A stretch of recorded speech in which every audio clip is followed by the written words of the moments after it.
Hey guys, welcome back to another video, and today we're talking about how to try and make sure you've got a good work-life balance as a teacher in a primary school, and the types of things you can do and then what I do to make sure that we can keep that work-life balance at an even keel, that we're not doing too much work, we're not doing too little work, and that generally you can keep yourself on a good steady path to make sure your mental health is good, make sure you're enjoying your work, make sure you're enjoying your life outside of school, and all those really important things. Because if you want to be a good teacher, you've got to give your all to the children in your class. You've got to give absolutely everything to make sure they're doing the best they can. You've got 30 careers there, 30 future lives that are going to be doing things for the rest of their life, build on the foundations you're doing right now. So you want to be your very, very best for them. And by being the best for them, you've got to be the best for yourself. As always, if you've got any questions while you're watching this, then please just put a comment down below asking the question. I'll do my best to get back to you.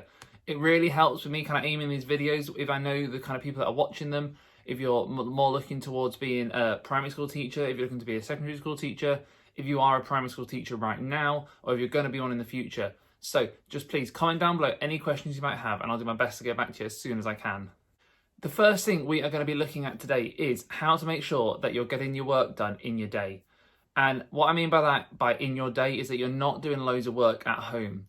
So I have a rule that I do not take any books home from school with me. I don't take any at all. And my school really promotes this and thinks this is a good thing, which really helps me. And I know some schools don't, but I think it's really important to have that separation and have that language to actually know this is my limit of what I'm going to do, because that will really help your work-life balance. So the way I do this is primarily I make sure that I get to school early. I aim to get to school for between 7 and 7:15, and I aim to leave by about 5, 5:15. So that's 10 hours I spend at school every day. Now, of those 10 hours, about 6 of them are with the children in, and the 2 hours before the children arrive and the 2 hours after are my time where I get all my jobs done. And that's why I do all the different things. I talk to people, I ask questions, I get all my work done, the kind of paperworky bits that I need to do. But that line I have of not bringing any books home to mark or any assessment papers, anything like that, is a fixed line. It will not change. And you have to change other things around to make sure you fit things in.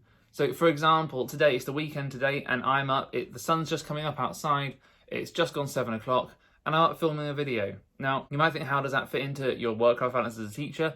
But it's the same kind of concept. I get to school earlier than most teachers I know, because I like that time in the morning to get my work done. That's when I work best. That's when I can really get my mind on it and get the most done, early in the morning. I've always been an early riser, and that's when I work best. So for you to make sure your work-life balance is like even at the minute, think about when do you work best, and that's when you need to plan to get the most done. I know after school, I don't work as well as I do before because I'm more tired, I've got other things on my mind, things will come up during the day that I need to deal with quickly. It might be ringing a parent, it might be talking to a teacher, that kind of thing. So I don't work as well or as quickly then. So I make sure if I plan to get more done in the morning before the children arrive, then I have less to do in the afternoon, and that means I can have that fixed line still. Yep, okay, 5 o'clock, 5:15, done everything I can do in school, I can go home then.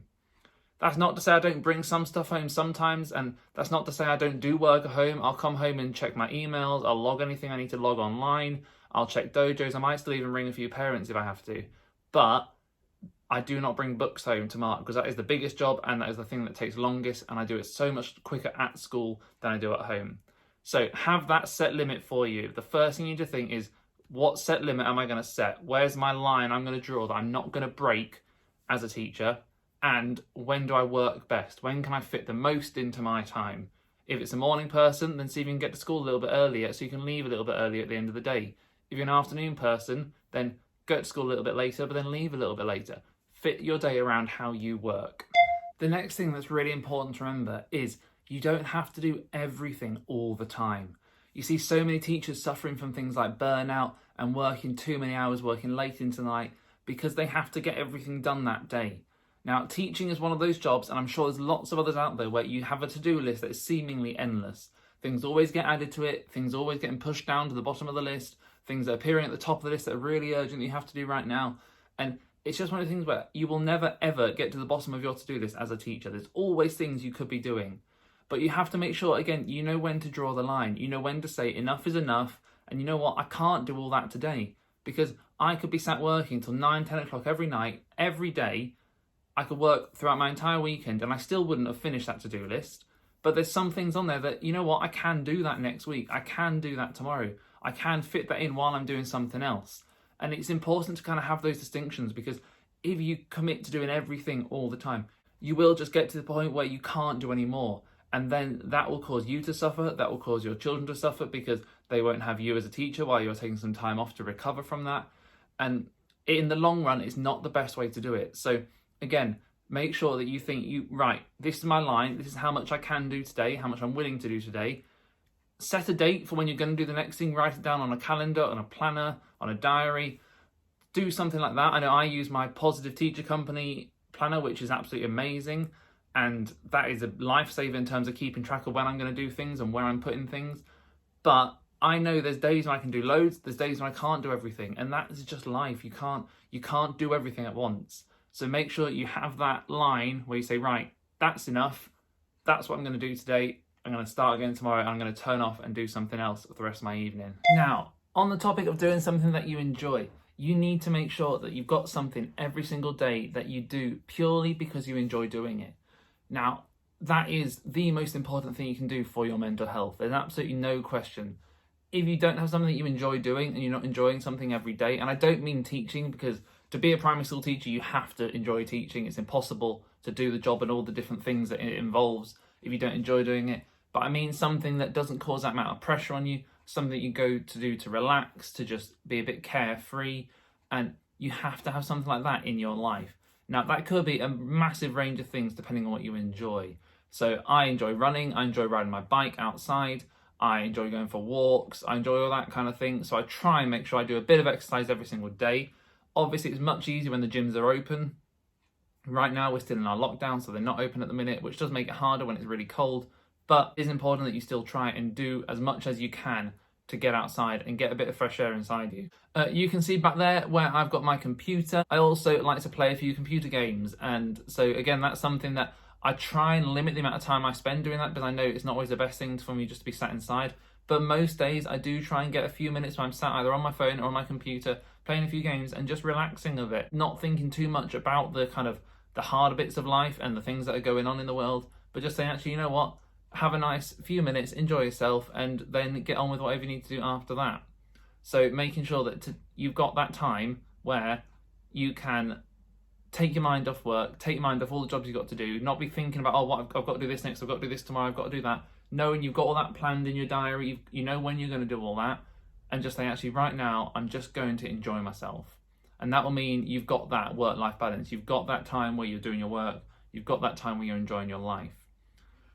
Obviously, in lockdown, this is hard. It's hard to do things like you can't see your friends, you can't go out to have a meal, you can't do all that kind of thing that you normally would.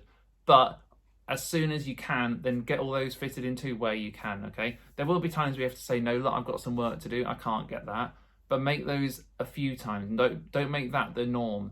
Make sure you're dedicating time to go and see people, to do things that you enjoy. My final bit of advice for you on how to make sure you've got a bit of a work-life balance is when you are going to do some work and you think, right, I've got a lot to do today, how am I going to keep track of it all? Then writing a schedule of the times when you're going to do things, or a to-do list of what you need to do and how long it's going to take you roughly, is absolutely vital. It's one of the most important things that I do to make sure I get things done.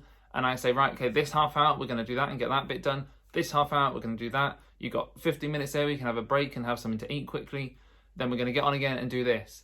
And that kind of thing is just so important for me to say, look, this is what you've got to do. This is the time frame you've got to do it. Let's get it done. And it gives you those little goals where you don't say, right, I've got 10 hours here and I've got to get a massive chunk of work done. It's just one little bit at a time.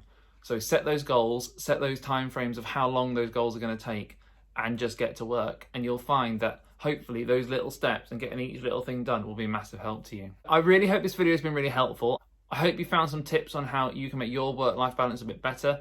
And please comment down below if there's any tips that you use that I haven't mentioned, then put them down below and we can see if we can build a really big bank of things that people do. And you can support each other, you know, like the best ones that you see, reply to them if you do it too. And hopefully we'll get a nice big bank of work-life balance ideas that we can all use. Thank you very much for watching, guys. I hope you've enjoyed this.